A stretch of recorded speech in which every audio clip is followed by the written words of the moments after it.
Bonjour tout le monde et bienvenue sur The Judgment Film.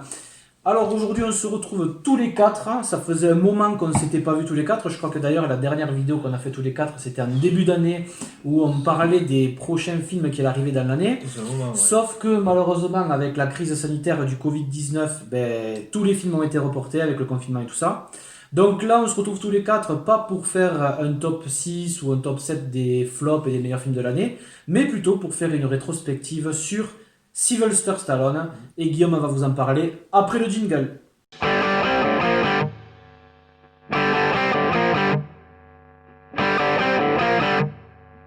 Viens avec moi si tu veux vivre.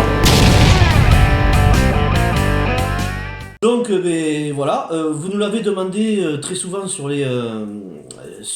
les commentaires. Donc vous vouliez qu'on fasse pas mal de films sur les années 80, donc L'Arme Fatale, les grosses sagas, Rocky, Rambo, tout ça.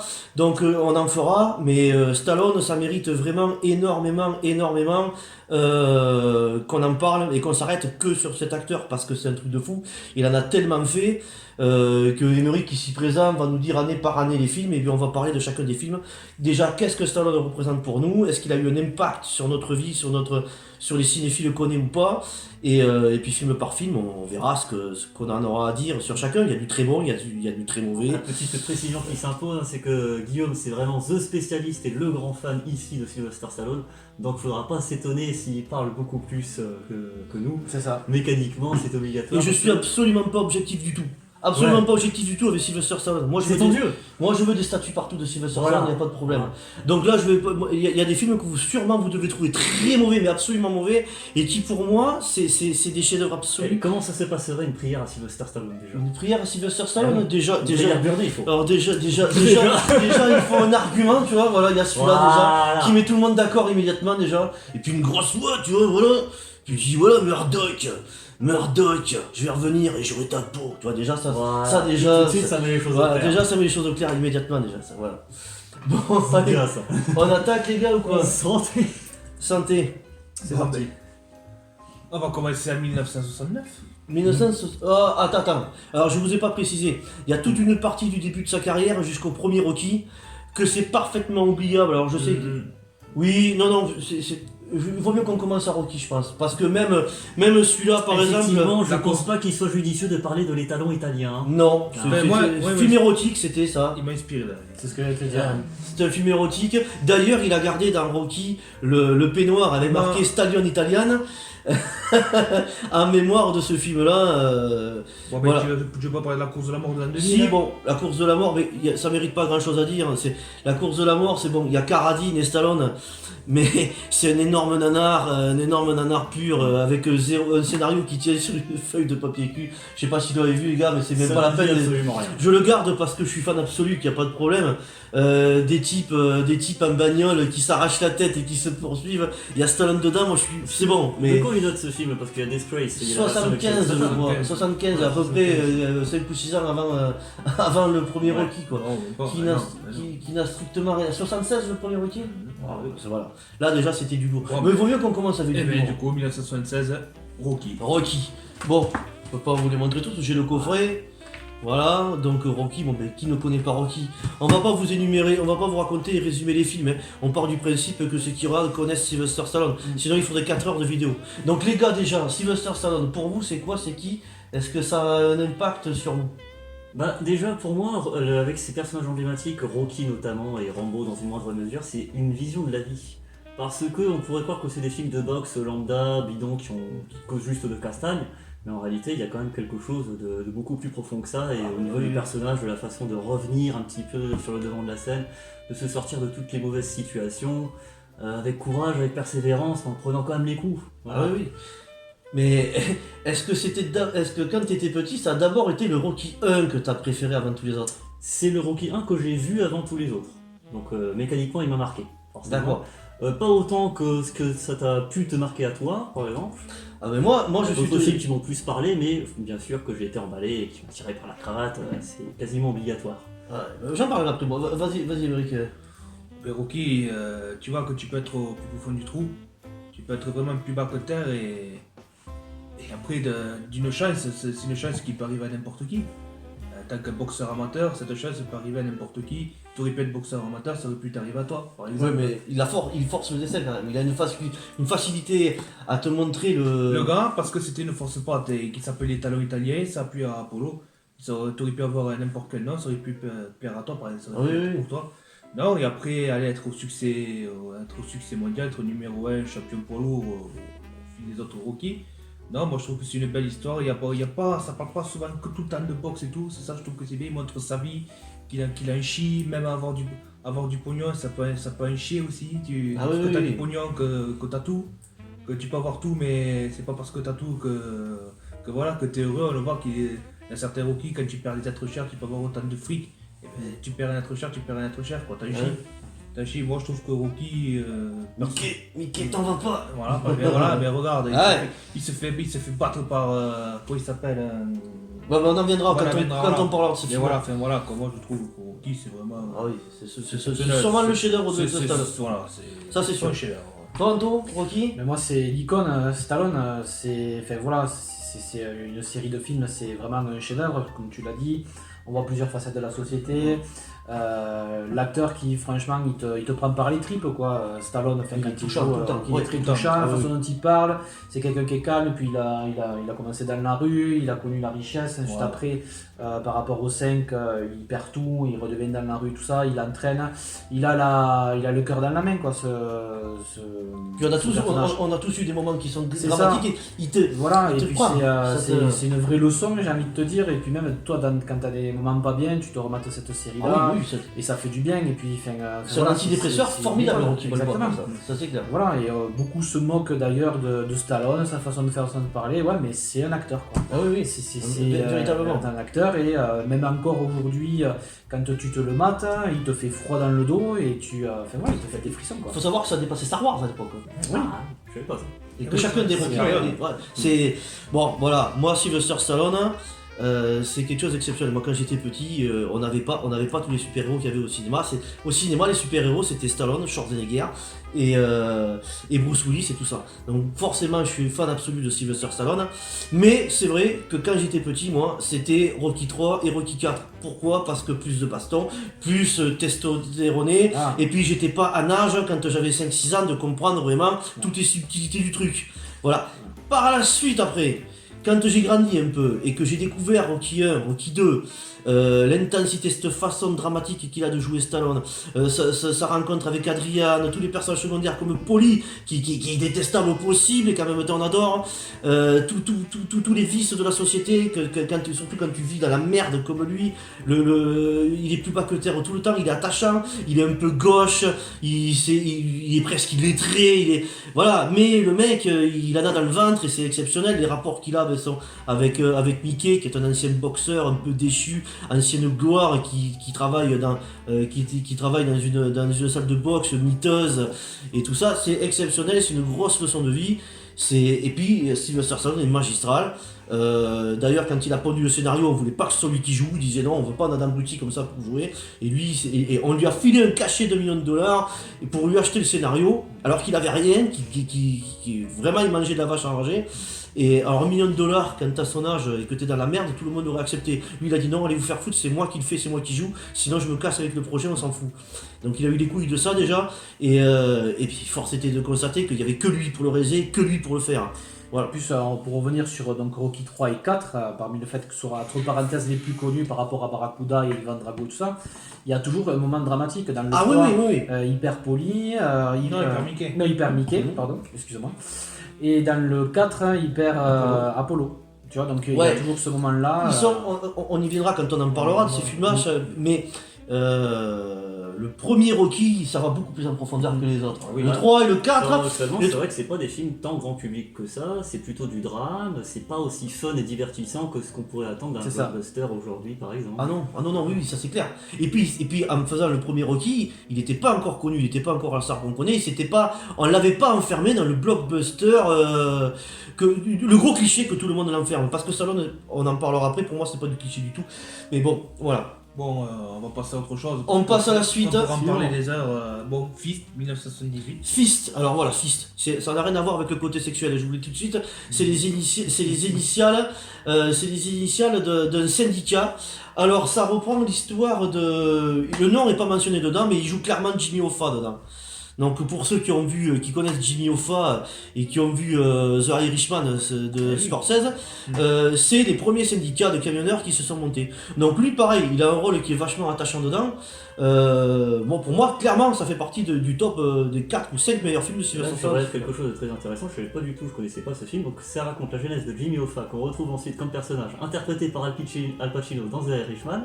Donc vraisemblablement, est-ce que tu dirais que ces deux films se complètent? Ah oui, parce que c'est le côté politique, la fin de Jimmy Hoffa jusqu'à son assassinat, que là c'est le début, il est ouvrier, pareil, il rencontre une nana, il galère pour bosser, il galère pour les thunes, et ensuite il veut monter un syndicat justement des camionneurs pour aider les ouvriers comme lui, sauf qu'il se fait prendre entre deux feux parce qu'il y a la mafia qui contrôle ça, et en même temps ses amis qui le prennent pour un vendu, parce que du coup il est un peu mieux rémunéré, qu'il est un peu mieux, donc du coup il tombe dans ce carcan là, et il est exceptionnel parce que pourquoi le milieu ouvrier des années 30, après pour édition, et tout, exceptionnel, génial, ce film là pour moi ça fait partie des 4 meilleurs de Sylvester Stallone, clairement.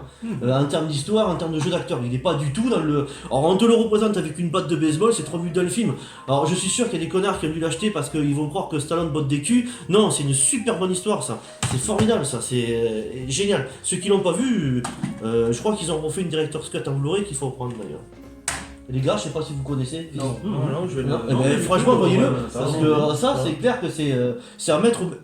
Peut-être pas au même rang que le premier Rocky, mais c'est du même acabit. C'est du sérieux quoi. Ah, c'est du même acabit, y a pas de problème. Bon, très bien. Bon, 78, toujours La Taverne de l'Enfer. Taverne de l'Enfer, je l'ai vu, oubliable possible. Bon, mais bon. Voilà. Donc, Mais on va pas plus loin, en 79, Rocky 2.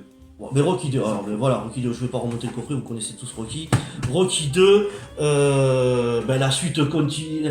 La suite parfaite du premier Et Rocky. lui, comment faire une bonne suite à un très bon film initial? C'est pas lui qui les réalise, c'est lui qui il y est dedans, c'est son histoire, mais c'est pas lui qui réalise, c'est pas la même.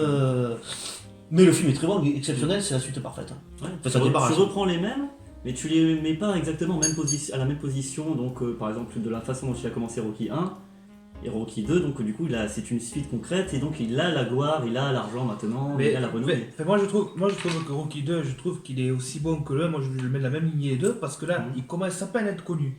Il a failli battre Apollo Creed. Tout le monde pense que c'est Rocky qui a gagné alors que c'est voilà. Il commence à avoir de l'argent, il commence à s'acheter des voitures, des vestes en cuir, des voitures pour sa femme, voilà, tout ce que tu veux, une baraque, tout ça, mais Il retombe dans l'oubli le plus total. il retombe dans l'oubli. Pourquoi? Parce qu'il ne peut plus boxer. Oui. À cause de son œil gauche. Il ne peut plus boxer. Donc du coup, qu'est-ce qu'il faut qu'il fasse? Il a bouffé tout son pognon. Qu'est-ce qu'il fait? Eh bien, il faut qu'il retravaille. Il retravaille, mais sauf que le travail, ça lui va pas, parce qu'il a la boxe dans le sang. Il faut qu'il retravaille parce qu'il a tout gaspillé. Il vend sa voiture à son beau-frère, hein, parce que lui, il a gagné de l'argent en se faisant de la pub au premier match de Rocky avec le peignoir. Et voilà. L'humiliation de sa propre famille, de son fils. Non, Pas encore, non, il n'est pas né pas encore. encore. Si, il est né, mais après, il y a un problème. Elle est enceinte. Donc, il faut qu'il travaille, mais lui, il n'a pas mis le droit de travailler. Il croit qu'en étant connu, un peu connu, il pouvait trouver des travails derrière le bureau, alors qu'il est même pas, il n'a pas de, il y a rien. Il n'a pas de connaissances, il n'a pas de diplôme, tout ça. Donc, qu'est-ce qui se passe? Il veut reboxer, parce qu'Apollo, il y a tout le monde entier qui est contre Rocky, parce qu'il veut pas se battre, il le traite de poule mouillée et tout. Lui, il a ça, mais sa femme veut pas qu'il se rebatte. Elle tombe enceinte, il s'entraîne, sa femme qui tombe dans le coma. Le gars, il a un match super important. Sa femme est dans le coma, lui complètement perdu. Là, il retombe au plus bas. Et puis, là, après, qu'est-ce qu'il fait? Il se bat, il devient champion. La revanche. La revanche, le gars, poum, au plus haut. Alors, moi, si je le mets en dessous du premier, pour une seule raison, c'est tout. Il est, pour toutes les raisons que tu viens de dire, il est génial. Ça monte toujours en cran, on suit ce personnage de façon géniale. La chose qui fait la nique à tous les films, à tous les films de cet acabit-là dans le premier, c'est qu'il n'y a personne qui gagne à la fin et que Carl Weathers garde le titre. Là, il gagne, on sait forcément que puisque c'est la revanche, il va gagner. C'est la seule chose que je trouve qui fait que ça le met à l'écran. C'est visible. Le côté un peu prévisible, et du coup, après, dans tous les autres films, on n'aura pas la surprise, on sait parfaitement bien qui va gagner à chaque fois. Ouais. Mais après, c'est exceptionnel, ils sont tous géniaux pour des raisons différentes. Là, il y a la relation avec Mickey qui va le refaire combattre, alors qu'il a le risque de devenir aveugle. Il y a tout ça, il y a tout le côté où il doit faire face à toutes les humiliations possibles, imaginables, tout en restant un homme qu'il est. Et ça, c'est exceptionnel, c'est une leçon de vie de famille. Tous les gens qui vont construire leur famille, il y a des gens qui croient qu'il faut qu'ils soient bien stables au niveau financier pour pouvoir créer une famille. Rocky t'apprend que non, tu crées une famille parce que tu as l'opportunité de la créer, tu as envie de la créer, et tu te bougeras le cul pour la faire vivre, c'est tout, et c'est génial, et j'adore ce film-là, ça c'est clair, net et précis. Mais je le mets quand même avec du recul en dessous du premier. Et vas-y. Anto, toi je sais pas, c'est Rocky 2, la revanche. Alors moi ça fait très longtemps que je l'ai pas vu celui-là, honnêtement, mais pareil, je suis totalement d'accord avec ce que tu dis. Ce qui est de bien dans le premier, c'est que ça finit sur une égalité. Et alors je sais plus si c'est à la fin du premier ou si c'est au début du second film, quand ils sont à l'hôpital tous les deux après le combat, C'est au début. et que c'est au début du second, et qu'il passe avec le fauteuil roulant Rocky, et qu'il demande à Apollo, tiens, je me rappelle de son nom à chaque fois, qui lui dit est-ce que tu étais à fond contre moi, et qui lui dit oui. Et moi ce qui m'a le plus marqué dans ce film, c'est cette séquence-là, je la trouve tellement belle, cette C'est vrai, séquence-là. c'est vrai que... Et après c'est vrai que bon, à la fin il y a une revanche, et que honnêtement tu te doutes que il va gagner. Ouais. Mais on est quand même dans cette continuité. Oui, ah Voilà, oui, t'as oui, l'impression que exactement. le 1 et le 2 pourraient être Un seul et même film, un seul et même film. Voilà, c'est ça Un seul et même film. que j'aime beaucoup, ouais. Si ce n'est que la caméra de Stallone n'est pas, c'est pas lui, c'est dommage. Mais En termes de ton, de façon de jouer, ouais, tout ça, mais- mais t'as l'impression que c'est la première. Oui, enfin que ça pourrait être un seul et même c'est film. un bloc, oui. Tu te mates le 1, tu peux facilement te mettre le 2 dessus. Ah oui, quoi. mais, Voilà. mais par contre, ce que tu viens de dire justement sur le début là, renforce encore le premier, la dégueulasserie du premier, parce qu'ils sont pas à égalité à la fin. Vu qu'il est tenant en titre, Apollo Creed, et qu'il le gagne pas au point, alors qu'il a dominé sur tous les rounds, il l'a dominé clairement, il lui a mis une sèche. Mais vu qu'il a tenu, c'est le tenant en titre qui garde son titre. Donc la dégueulasserie de la vie, la dégueulasserie de tout. Parce que dans la vie, c'est très souvent l'enculé qui réussit les choses, très souvent. Et ça, j'avais aimé que pour une fois, le héros, et justement, ce qui est énorme dans le 2, et ça renforce encore le premier, c'est qu'au début, justement, quand il se passe ça, t'as tous les journalistes et tous les gens, il a gagné. Pour tout le monde, c'est Stallone qui a gagné. Pour tout le monde, c'est Rocky qui a gagné. Donc l'autre, il se fait bâcher, il se fait insulter, il se fait traiter de tout aussi. Il ne le mérite pas forcément non plus, Carl Weathers, de se faire traiter comme une merde, et il se fait traiter comme une merde et tout, donc du coup ça va renforcer son envie de vouloir le rebattre, et du coup c'est là qu'il va se Ouais, faire... parce que quelqu'un qui est bien établi, donc avec tous les moyens d'entraînement à sa disposition, le pognon, tout Il est en bourgeoisie totale. qui du coup galère contre un Pecno venu de nulle part, bah tu te dis, bah, si le Pecno avait eu les moyens du champion, bah là du coup il l'aurait sans doute remporté. De toute façon, là, Et non, Ça parce que ça, délégitimise le champion. et non, parce que ça c'est le 3, parce qu'il va avoir les mêmes chances que le champion, et il va être Apollo de Creed toute lui aussi. façon, Exactement. la maladie d'un boxeur, ça c'est bien qu'ils le mettent dans les films de Rocky, la maladie d'un boxeur c'est la richesse. Dès que le gars, il a des thunes, qu'il est riche, qu'il est embourgeoisé, tu peux faire tout ce que tu veux, le gars, il est moins... C'est ce qui gangrène le foot, c'est ce qui commence à gangréner tout simplement le rugby. Le rugby, Et voilà, ouais. c'est... Ce qui gangrène le sport, de toute façon, c'est le pognon. Tant que le gars, il n'est pas connu, tant que le gars, il monte dans les rangs, il a toujours cette rage, il s'entraîne dans une salle mytho, t'as des rats qui passent, tu t'entraînes en sous-sol. Mais après, dès que t'as l'argent, que t'es embourgeoisé, tu te fais plaisir. Mais après, tout ça. c'est parce que c'est surtout sans bourgeoisie, parce que même s'ils ont de l'argent, bon, Marcel Cerdan a toujours été un champion absolu, même une fois qu'il a été riche et connu, et qu'il était en couple avec Edith Piaf et tout Il le a pas bordel. cédé à la folle du Mais confort. c'est simplement qu'il faut pas. C'est quand ils ont plus la rage au ventre et qu'ils oublient la vache enragée de là où ils viennent. Les meilleurs boxeurs, la meilleure période de la boxe, c'était quand c'était qu'on appelait ça encore le noblard. Et que les mecs ils boxaient parce qu'il fallait qu'ils bouffent et qu'il fallait qu'ils s'en sortent à mort, quoi, c'est tout. Les mecs c'était ça ou la rue. Il y a en ce moment il y a un boxeur au Mexique, je sais plus comment il s'appelle, Qui a battu Anthony Joshua. qui a battu Anthony Joshua. Bon, il va y avoir un match retour sûrement qui perdra, mais il l'a battu pourquoi? Parce que le gars il est dans la merde, il est viré. Et puis surtout, le gars, la particularité de ce gars, ce qui est vachement bien, on va pas en parler longtemps, hein. C'est juste que le gars, ce boxeur il est gros. Il a pas de muscles, tu vois, il est musclé, mais il s'est toujours fait lyncher par ça, tout ça, et Oui, tout le monde le voyait parce qu'il a de perdant. la graisse, hein. Mais tout le monde le voyait perdant, il t'a dominé Anthony Joshua. Et Anthony Joshua, pourquoi Anthony Joshua, Parce qu'il s'entraîne s'entraîne avec de la musique, il prend des produits, il y a 3 putes qui l'applaudissent à côté, et le mec il est pas dans le délire de la rage au ventre. Voilà. Par contre, le match retour, sûrement qu'il va sûrement s'entraîner parce qu'il en a beaucoup plus les moyens, il va le poser. Mais bon, mais voilà, mais c'est toujours ça. Enfin, bref, on va pas. Voilà, donc bon, voilà, Rocky 2, de toute façon, chef-d'œuvre absolu, il n'y a pas de problème là-dessus. Bon, 1980, Les Faucons de la Nuit. Faucons de la Nuit, j'ai le souvenir que c'était un bon film, un bon polar, je l'ai pas.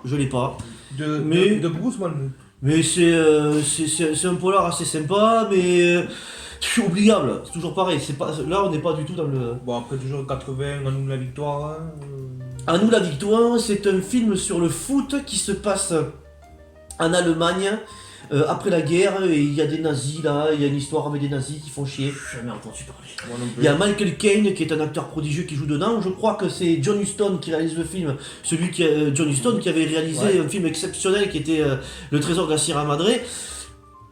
Mais après le film est oubliable possible. Je me rappelle que c'est bon. On enchaîne sur Rocky 3. Rocky 3, 82. Rocky 3, bon, voilà. Alors moi, comme je vous disais tout à l'heure, Barracuda déjà, Mr. T, mais Mr. T qui est impressionnant et qui fait peur dans tout le. Moi, franchement, toutes les scènes où il y a Mr. T, tu flippes. Il a une rage, même quand il s'entraîne, il en crie, il a une hargne.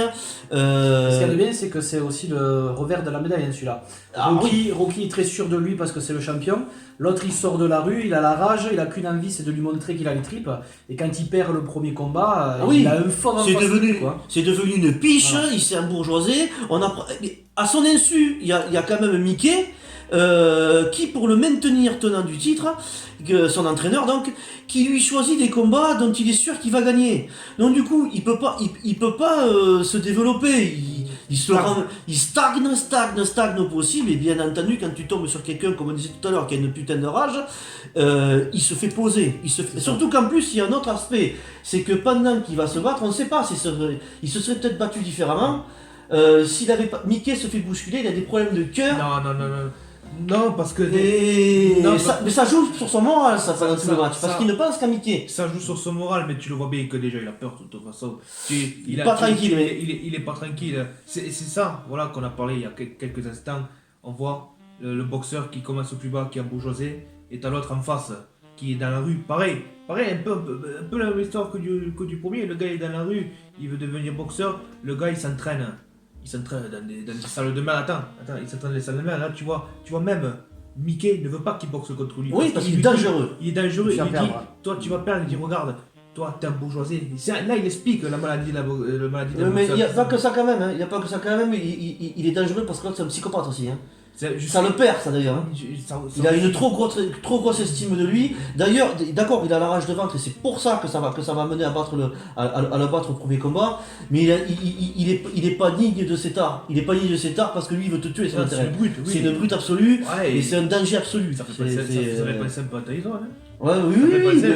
D'ailleurs, c'est un énorme clin d'œil à Matt Tyson. C'est un énorme clin d'œil à Tyson. Le gars, il est là juste pour tuer. Il est pas là pour. Mais il est pas pour rigoler. Mais après, voilà, mais je trouve là aussi, pareil, on retrouve un Sylvester Stallone, voilà, un Rocky 3, on retrouve un Rocky, il est un bourgeoisé, il vient de perdre son entraîneur. Il perd son entraîneur, il a un doute, il a un gros doute, il sait plus qui il est, il sait plus s'il a la chance de reboxer, il sait pas du tout. Et là, après, bien sûr, il a la revanche. C'est ce qu'il y a de bien, voilà, c'est ce que tu allais dire, c'est le développement de l'amitié entre Apollo et Rocky. Ça, c'est le gros twist, ça, c'est l'énorme twist. Quand il l'entraîne là, que tu les vois courir au bord de la mer et tout ça, c'est un moment qui est magique, quoi, tu vois. C'est une évolution encore dans le scénario. Et puis, ce qui est intéressant justement dans ça, c'est le génie de Stallone d'avoir inventé ça. C'est-à-dire que Carl Weathers, qui est pas l'ennemi, mais bon, tandis qu'il perd de Carl Weathers face à Stallone. Voilà, c'est l'antagoniste depuis les 2 premiers films. Et là, ce qui est énorme, c'est que l'amitié qui va se créer entre tous les deux, mais surtout que en redonnant l'espoir à Sylvester Stallone pour remonter sur le ring, lui-même il ressort de sa dépression et de ce trou dans lequel il s'est enfoncé en ayant perdu contre Stallone. Donc c'est les deux qui vont sortir la tête de l'eau, et par la victoire de Sylvester Stallone à la fin, et bien lui aussi d'un côté, ça lui permet de gagner aussi et de s'accepter un peu mieux parce qu'il s'est enfermé dans le désespoir depuis le début. Moi, ce que j'adore, c'est que du coup, comme on voit qu'il y a Apollo qui va le reprendre, qui va le prendre derrière. Moi, ce que j'ai adoré, c'est qu'ils reprennent tout à zéro. Ah oui, ils reprennent tout à zéro. Il le fait boxer À Chicago, non? en droitier ou en gaucher. Du coup, il est capable de boxer en droitier et en gaucher, et pendant le match, pour déstabiliser l'adversaire, il change et il boxe de l'autre côté. C'est excessivement dur. Il lui fait comprendre à Rocky, c'est pas parce qu'il est mauvais tout ça, il lui fait comprendre Justement, ouais, encore un truc intéressant. quand ils vont dans la salle où t'as tous ces boxeurs amateurs qui veulent devenir professionnels, ils voient les regards quand ils voient Rocky arriver, ils voient le regard. Oui. Ils n'ont pas le même regard, ils reprennent tout depuis le début, mais attention, c'est que c'est pas facile au début. Une scène qui je trouve qui est pas mal, c'est que sa femme. Sur le bord de la plage, quand elle. Adrien, tu vois une femme depuis Rocky 1, une femme toute timide, coincée, tout ça, et là d'un seul coup tu la vois décoincée qui est en train de gueuler sur Rocky, qui lui fait réfléchir. Ah mais sa femme, elle boxe de la même façon que Rocky. Pour moi, t'as deux boxeurs. T'as deux boxeurs dans Rocky, c'est lui et sa femme. Sa femme, elle évolue exactement de la même, et des fois mieux. Ça fait plaisir d'ailleurs d'avoir un film où la femme soutient son homme. Parce que dans les films de mafieux, par exemple, à chaque fois la femme fait les valises. Parce que dans la mafia, parce que là déjà c'est un autre esprit. La mafia, en tout cas, voilà, Adrienne, ils ont encore enfin une épouse qui soutient son mari, qui lui dit va te battre, va gagner. D'ailleurs, Adrienne, faut souligner, Adrienne, elle a pas joué, c'est l'actrice qui fait Adrienne, désolé, je retiens pas son nom, 2 trilogies exceptionnelles de l'histoire du cinéma. Parce que Adrienne, il faut pas oublier, cette actrice, elle joue Adrienne dans Stallone, avec Stallone dans les Rocky, mais Talia Shire, et d'ailleurs, elle joue la sœur des Corleone dans Le Parrain. Dans Le Parrain, ouais. Allez, c'est exceptionnel dans Le Parrain. Elle a pas beaucoup fait les films, mais le peu qu'elle a fait, c'est des chefs-d'œuvre. C'est exceptionnel. Elle a rien à prouver cette femme. Ah non, elle est géniale cette femme. Mais voilà, c'est Rocky. Mais voilà, et puis on n'a pas parlé de la musique de Bill Conti, des training montage, et the tire de Survivor, voilà, et les punchlines, pronostic du match, une boucherie, voilà. Je vais te péter la gueule, Je vais péter la gueule, on verra ça. Voilà, ça, c'est des dialogues, ça. On s'en bat les couilles de tous les dialogues qu'ils nous font là, qui nous pondent. Voilà, ça, c'était du lourd Mr. T qui te sort une boucherie. Voilà, terminé. Et après, ce qui est bien ici, on parle de Rocky, mais on parle. Ce qui est important, c'est d'Apollo. Parce qu'Apollo, depuis le 2, on ne le voit plus, on n'entend plus parler. Le fait qu'il va l'entraîner, le fait de ça, pour lui, c'est comme tu disais tout à l'heure. Ah oui, c'est une renaissance pour lui, et une revanche sur la vie. Et en plus, c'est énorme. Cool, tout à la fin, qui lui dit, avant de t'entraîner, dit de toute façon, tu me rendras un service, je te le dirai quand tu auras combattu. Et à la fin, qu'ils se battent sans caméra. Sans caméra, tous les deux, ils vont boxer. Et en plus, on apprend que dans Rocky 4, c'est plus un Rocky 4 dans lequel on apprend que c'est Apollo plus.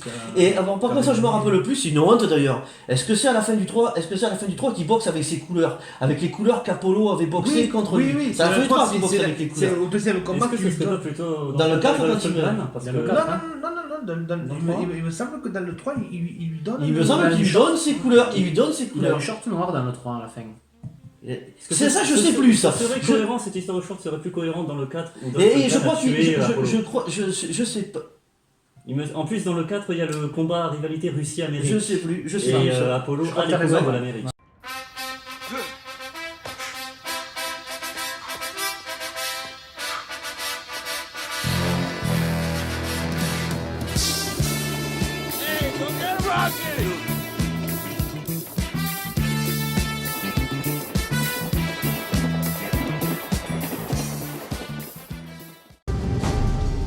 Hasta la vista, baby.